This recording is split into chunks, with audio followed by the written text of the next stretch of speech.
Well, I mean, from the moment he got back, he knew that he was in deep, deep trouble. He went to his apartment, his old apartment in Leninsky Prospect, and he opened the top lock, and he opened the second lock, but he couldn't open the door because the third lock had been locked, and he didn't have the key to the third lock.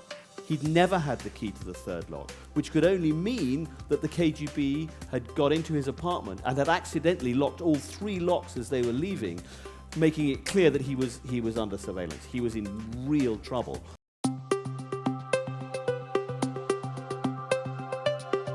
To the Harbor Grace excursion with the voice to have. Books really saved my life.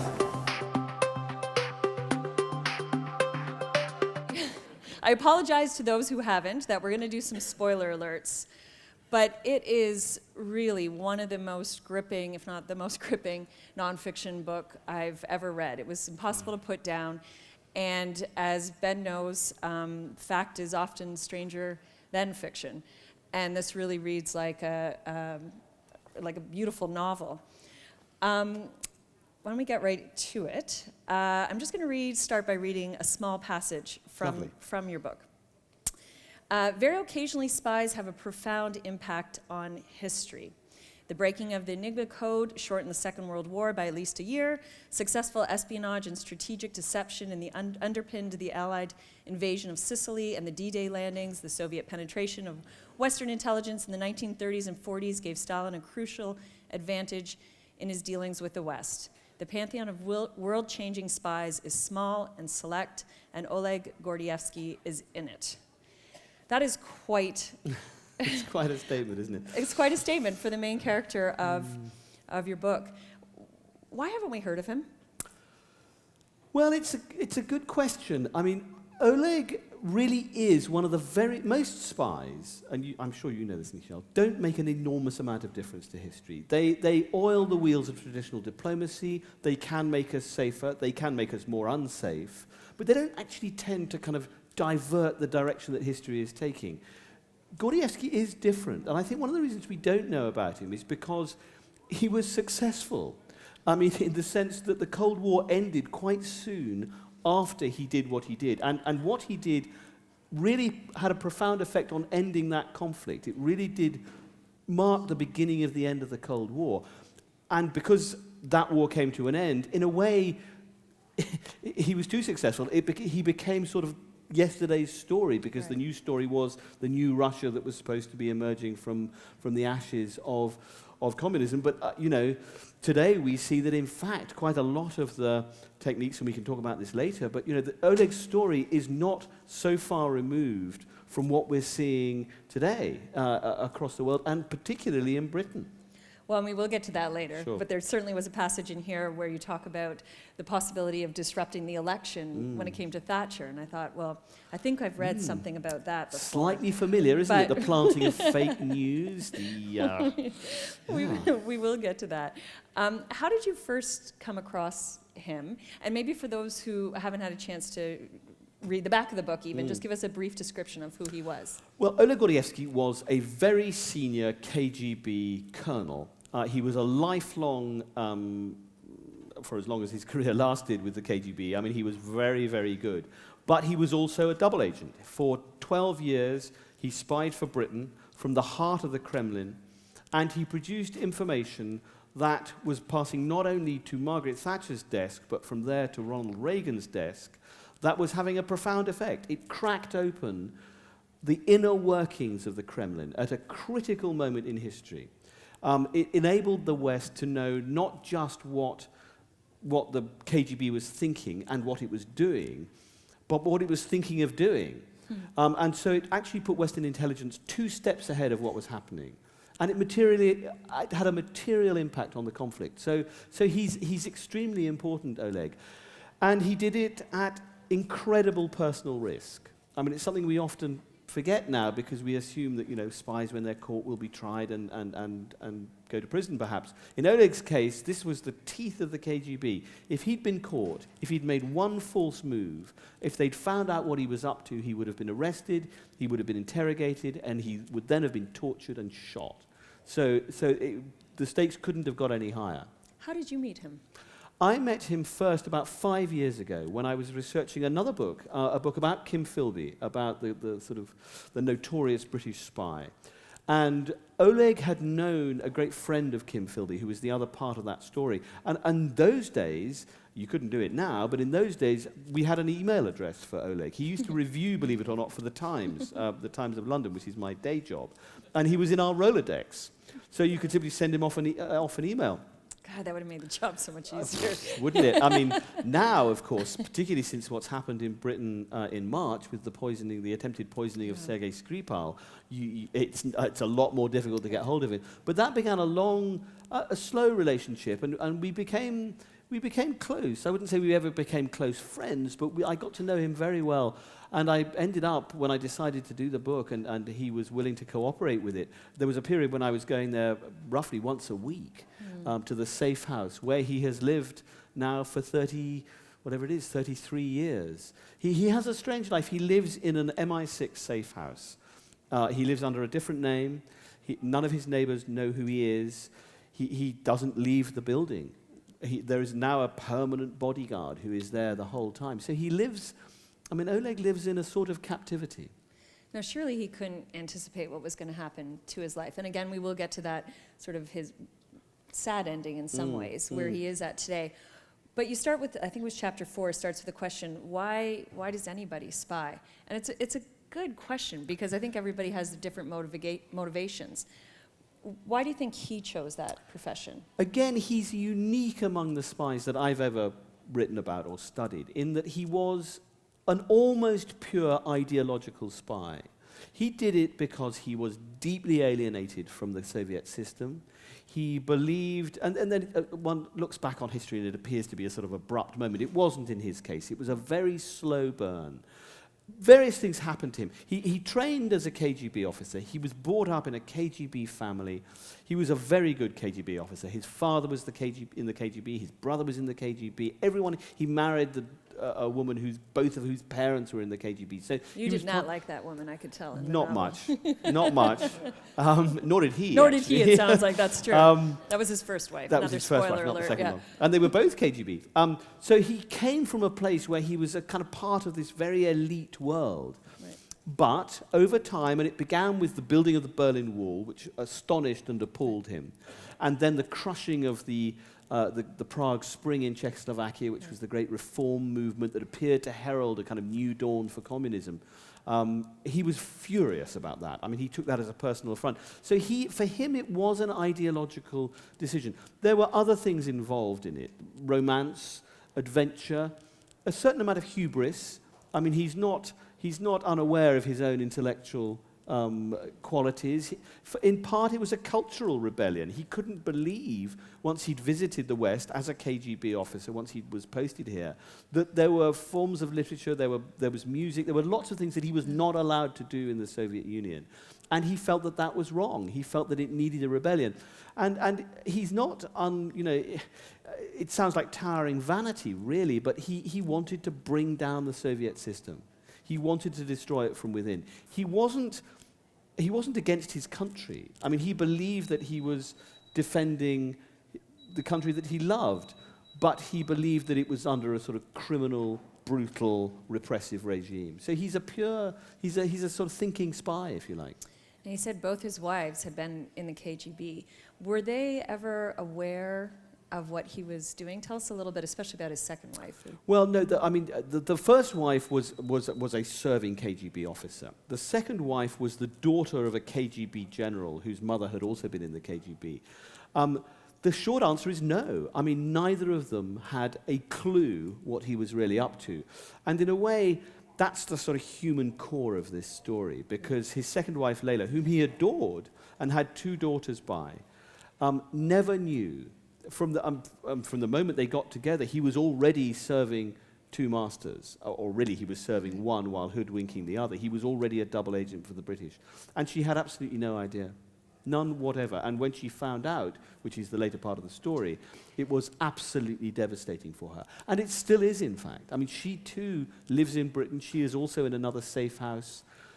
But this is to jump ahead. I mean, their relationship is destroyed, and probably We've really always spoiled was. that part. I'm Yeah, sorry, but yeah. But it was amazing that she spoke with you. Obviously, he spoke with you many times, and you have many, many people quoted here, sometimes by name, sometimes not. The level of cooperation, and not to insult your ability not as at all. a journalist or an interviewer, but it's so rare to have that, to Well, have MI6 allow this to... It's unique, actually, really and unique. it was pretty surprising to me. I'm often asked whether MI6 authorized this book, whether they colluded with it. They didn't, is the short answer. They didn't read it, they didn't have any control over it, but they didn't stop me from writing it, or they didn't stop me from writing it in the way that I wanted to, because I interviewed every one of the MI6 officers who ran Oleg over these dozen years, and they're all still alive, and they've all signed the Official Secrets Act, which makes what they did illegal.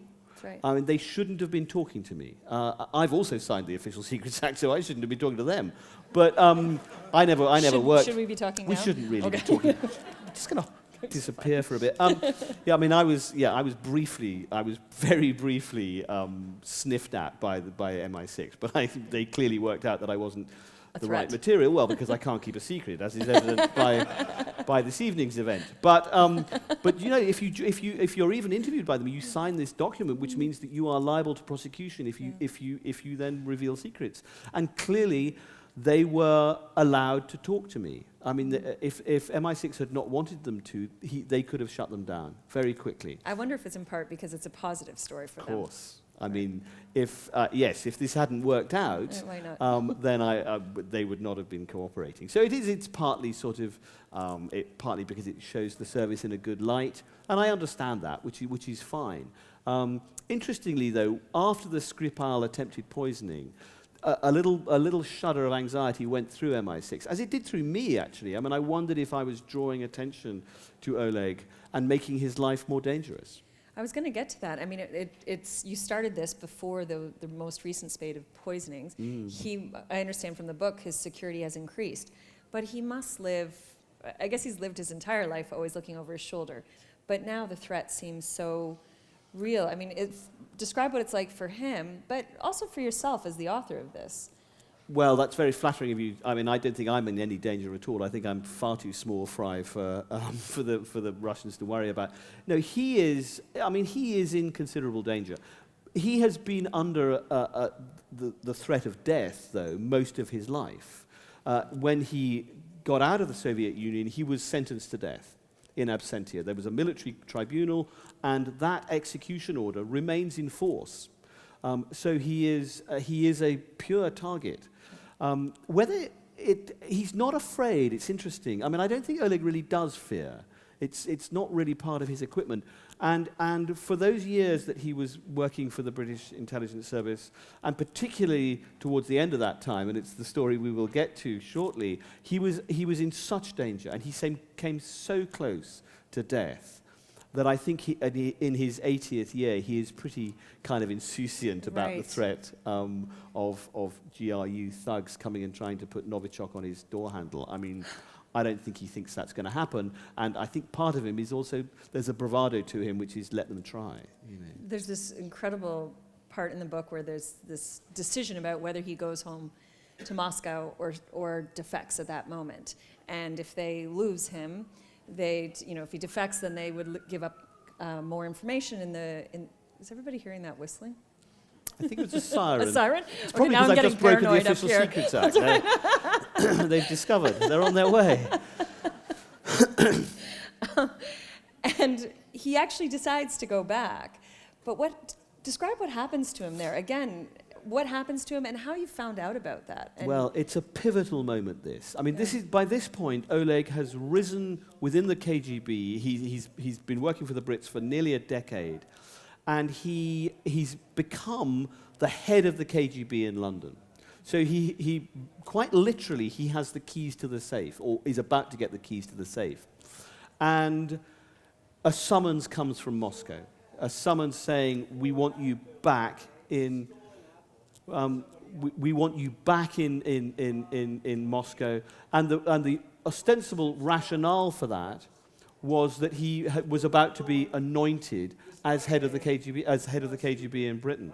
And at this point, he knew that he was, well, he didn't know he was in trouble, and he didn't know what had happened. He didn't know that, in fact, and we'll come to that part of the story, that he'd actually been betrayed.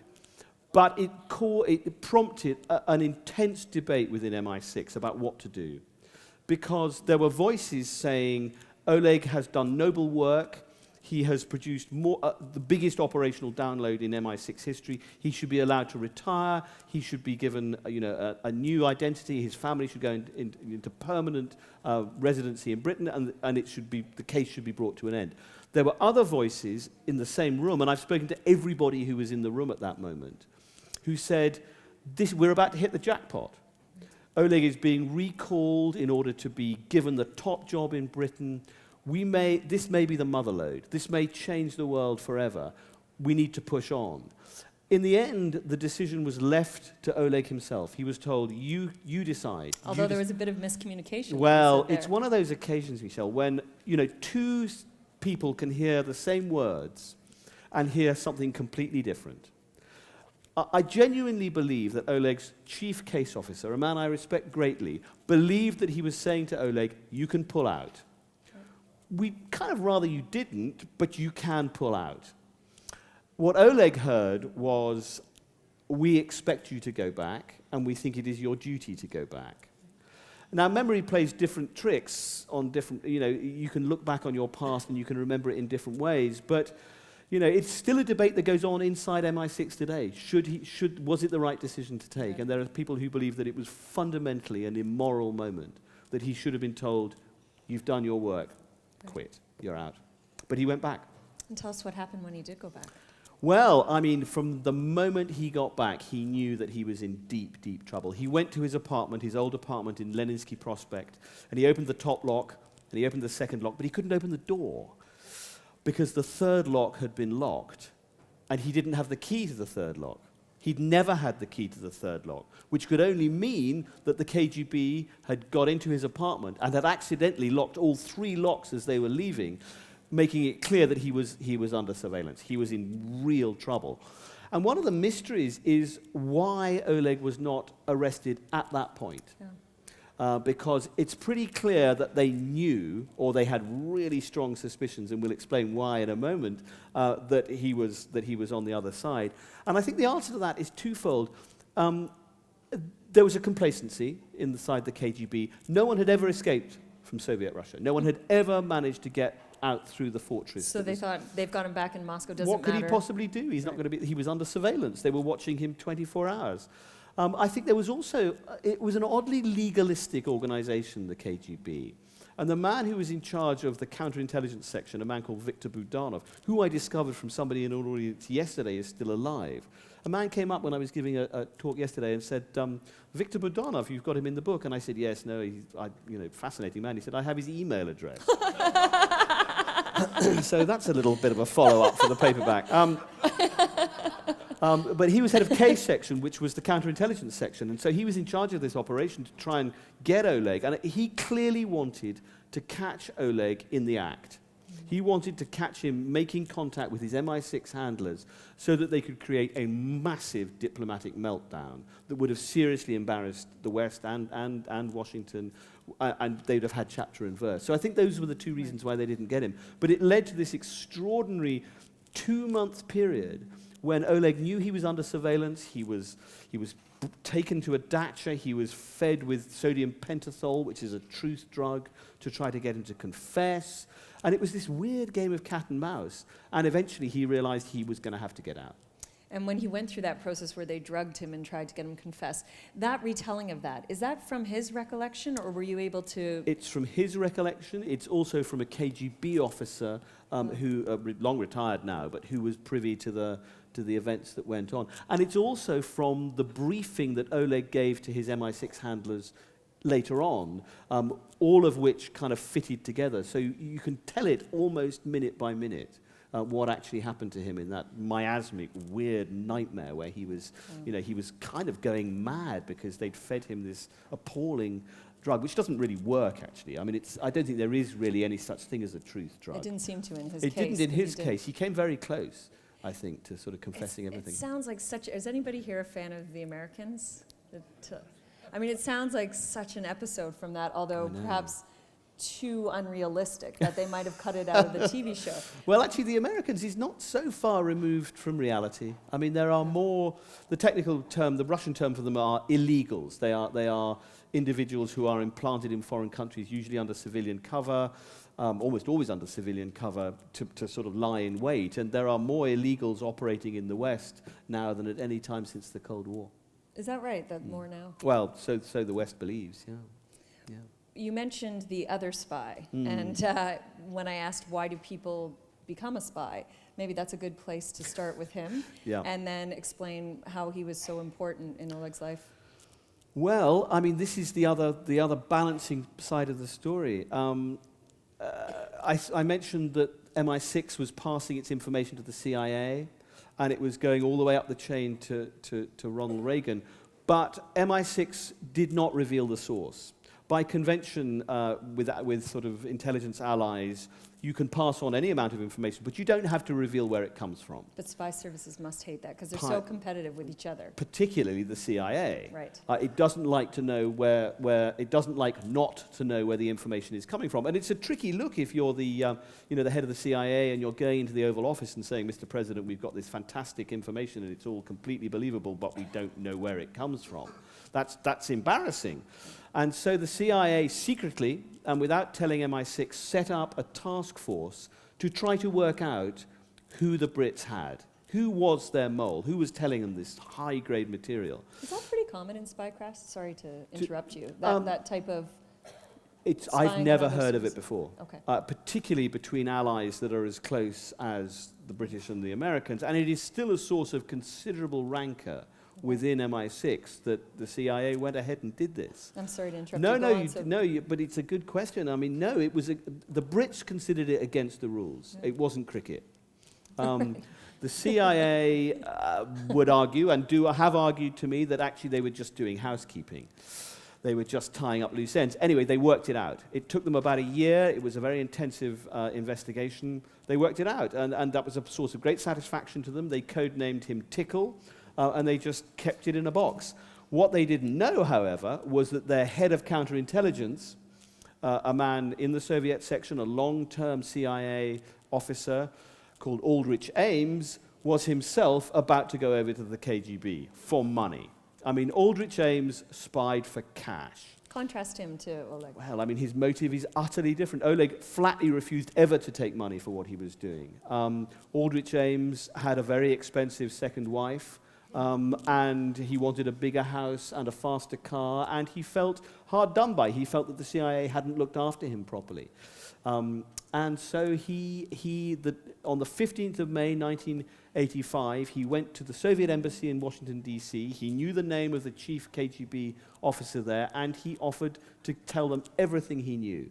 And he was given $50,000 a few days later in used dollars in a plastic bag, which was a down payment on $4.3 million that he would eventually receive from the KGB for the secrets that he told. And that was the day, within 24 hours, that the cable came from Moscow recalling Oleg, saying you need to come back to be anointed as head of the KGB in London. So it's pretty clear that Aldrich Ames was the mole. Didn't the CIA ever notice that maybe he was wearing fancier clothes and his wife had a few more rocks on her finger? Or? Funnily enough, he had a good cover. He was quite clever, Aldrich Ames. I mean, he pretended that his wife was a Colombian heiress and that this sort of influx of money had come from there. In fact, she was totally penniless. But she had very expensive tastes. You would think so. It took them 9 years and the third new Jaguar that he bought before they realized that he possibly wasn't on a CIA salary. Wow. It's a source of great embarrassment to the CIA. Still, it's a subject they are extremely sensitive about for very good reasons, because, I mean, quite apart from Oleg Gordievsky, Aldrich Ames identified nearly 24 Soviet assets, assets behind the Iron Curtain that had been recruited by the CIA and MI6. And of those, at least a dozen and probably more were killed. So the butcher's bill is big. It's interesting. At the end of the book, I was sort of happy that you noted this, because he comes across as such a villain for good reason. And Oleg comes across as sort of quite a hero. Some would say, well, they were doing the same thing, just on different sides. And because you wrote this Oleg was on the side of the good. Well, there is a difference. I mean, there is a moral difference. There is a practical difference. Interestingly, Aldrich Ames, who is still serving and will continue to serve a life sentence in Arizona, he doesn't see any distinction between what they did. Except, I would offer you this one, which is that Oleg was serving what he believed to be a liberal, democratic, non-repressive, enabling... look, there are problems with capitalism, let's not pretend otherwise. But, I think he believed that he was serving the cause of freedom. Aldrich Ames was taking money to enable the deaths of a number of people in the service of in obedience to a repressive, brutal, totalitarian regime. So they were practically doing, if you like, the same thing, but for very different reasons and for very different masters. Different motivations. Yeah. Let's go back to him in Moscow. So here he is. The KGB figures he'll never get out. They're watching him, but perhaps not as carefully as they should. Right. And what happens next is really, when this becomes a movie, because I know it will become a movie, I'm not sure they'll put all these details in, because it's hard to believe really what happened. Well, it is. It's one of those moments where truth is stranger than fiction, in part because I think it sort of came from fiction. Right. Oleg had an escape plan. This had been in place for 7 years, and it was called Operation Pimlico. And it sounds as if it comes straight from the pages of John le Carré. Partly because I think it did. Apart from the mafia and the police, I don't know of any group of people, apart from spies, more wedded to their own mythology. People in MI6 read a lot of John le Carré. and the escape plan went like this, believe it or not. If Oleg was seen standing on a particular corner of a particular street in Moscow at 7:30 on a Tuesday night, holding a Safeway bag, that was his signal that he needed to get out. What was the significance of the Safeway bag? Well, it was quite a clever cover in a way, because Oleg had been posted abroad. There were Safeway stores in both Copenhagen and in London. Plastic bags were rather coveted in Soviet society, so it was the kind of thing he might be holding that was also distinctive. It had a big red S on it. Right. The acceptance signal, the signal that MI6 had picked up the message and the escape plan was going, was that an MI6 officer would walk past Oleg, a man he had never seen in the flesh, by the way. They'd only ever had very grainy surveillance photographs of what he actually looked like. The MI6 officer would walk past him holding a bag from Harrods and eating a chocolate bar, which had to be either a Mars bar or a Kit Kat. It sounds completely bonkers. Such a product placement here we're doing. Absolutely. Oddly enough, though, interestingly, Harrods wouldn't let us put a picture of a Harrods bag in the book. Absolutely insane. But that was, I think one of the, and that was only the first part of it. That was the signal that Operation Pimlico was going. Then Oleg had to get himself to, he had to throw off surveillance. He had to get himself to a particular lay-by south of the Finnish border. At the same time, 2 MI6 cars with diplomatic plates would drive up from Moscow, because by convention, not by law, but by convention, diplomatic cars could pass through international borders without being searched. Soviet border guards frequently violated that convention, but that was the theory. And they would have then to try and pick up Oleg and his family if they were there, wrap them in special heat-reflective blankets that would ensure they weren't picked up by the infrared cameras at the border, and then they would try and drive them across the border. It was a plan that had about, even the framers of it, there's a wonderful woman in this book, I think she's terrific, called Veronica Price, who was one of the very few senior women officers in MI6, who framed up this whole plan. She dreamed it up on her own. It was really the only thing that would have worked. She herself thought it had probably about a 20% chance of working. Wow. No more than that. And if, I mean, the stakes could not have been higher. But the whole spycraft, the whole nonsense of the plastic bags and the It's great. is sort of, and I think one of the reasons it was so fantastic was that they hoped and prayed they would never have to use it. Yeah, and it was amazing how they had it in effect for so many years. So we're talking about the period where clearly he was at risk. But they had Pimlico, you said, for 7 years. 7 years. So there's some poor MI6 officer or his wife, as you noted, who had to go by that bakery every day to see if there was a guy holding every Tuesday night for 7 years, somebody was monitoring that signal site. Whether or not Oleg was in Moscow. Right. It had to be done even when he was posted abroad, as he was for a considerable period of that time, because all the diplomats, including the MI6 officers, who were technically diplomats operating under diplomatic cover, were under permanent KGB surveillance. So if they changed the pattern of their behavior, if they only monitored the signal site when Oleg was in town, that would be a pattern of behavior that the KGB could potentially pick up and put two and two together and work out what was going on. So wind, snow, rain, shine, every Tuesday night at 7:30, somebody was watching that corner of a Moscow street. So having detailed all these fantastic details that seem so fictional, when you've done this research for years and had so many books looking into Russian spycraft, when you're watching, say, The Americans or some movie, what do you cringe at? What do you think, oh, that's so unrealistic? That's Hollywood. Because they always work out. Whereas in reality, most espionage doesn't work out that way. I mean, it is, the level of human error and chance and fate that go into real-life spying means that really outside fiction and on the dramatic screens, it almost never works. Right. Which is what makes this story so remarkable, because it had no right to work. It really shouldn't have succeeded. Although some of the mistakes worked in his advantage. Yeah, I mean, that is the odd thing, is that, some of what went wrong went right. Right. I suppose it's like that in all human affairs, really. But the level, I mean, we look at Spies, you look at a James Bond movie, he's going to get out alive. You look at the Oleg Gordievsky story, he should not have got out alive. What was that decision like for him not to have his wife and kids escape when he did? Well, that's the emotional core of this story. I mean, that's the bit that is still really the dark night of Oleg's He was really, soul. from what you said, really in love with her. I mean, it was a very happy He adored union. her, Yeah. but he had deceived her from before they were married. He had never told her who he really was. So perhaps the marriage was hollowed from the beginning. I mean, MI6 had made provision to take the whole family out. There were going to be two escape cars.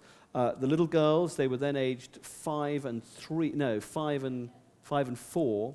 They were going to be injected with a special soporific drug that would have knocked them out.